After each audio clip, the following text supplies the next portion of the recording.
اور تمہارا قصہ میں نے پروردگار کے اوپر چھوڑ دیا ہے، کیونکہ وہ اللہ رب العالمین شرک کو کبھی معاف نہیں کرتا۔ اللہ رب العالمین شرک کرنے والوں سے خوب نمٹنا جانتا ہے، اس لیے نہ ہم اللہ کے ساتھ شریک کریں کسی کو، نہ کسی بندے کے ساتھ کسی کو شریک کرے۔ اس سے بچا جائے، پرہیز کیا جائے، ورنہ اللہ رب العالمین کبھی معاف نہیں کرتا۔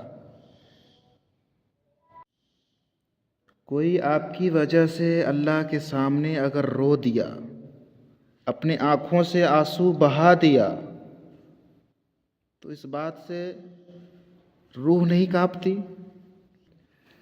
تجھے تو کوئی فرق نہیں پڑتا ہوگا، لیکن ہمیشہ ایک بات یاد رکھنا کہ اگر کوئی اللہ کے سامنے اپنے آنسوؤں کو بہاتا ہے اور اس کا ذمہ دار اگر تم ہو، تو یاد رکھنا کہیں کے نہیں رہو گے، دنیا برباد ہوگی، آخرت بھی برباد ہوگی۔ اس لیے دولت شہرت رہنے کے بعد بھی لوگ بے سکونی کی تلاش میں ہیں۔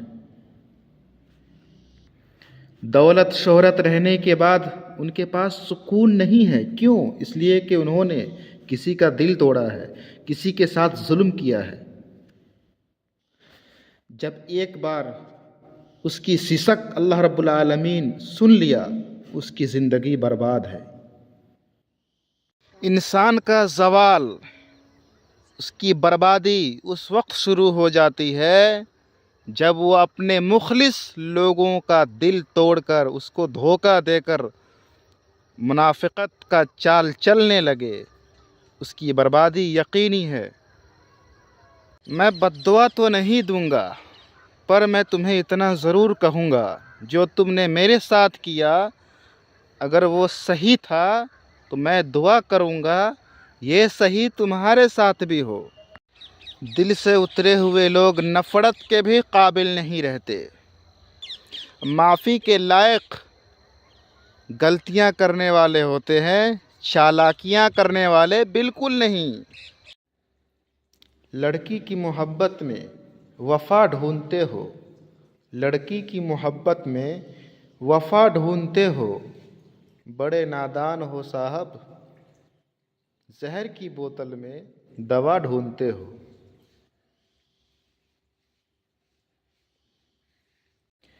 نیت اگر صاف ہو تو اللہ رب العالمین جھکنے نہیں دیتا، نہ کسی کی نظروں میں، نہ کسی کے قدموں میں۔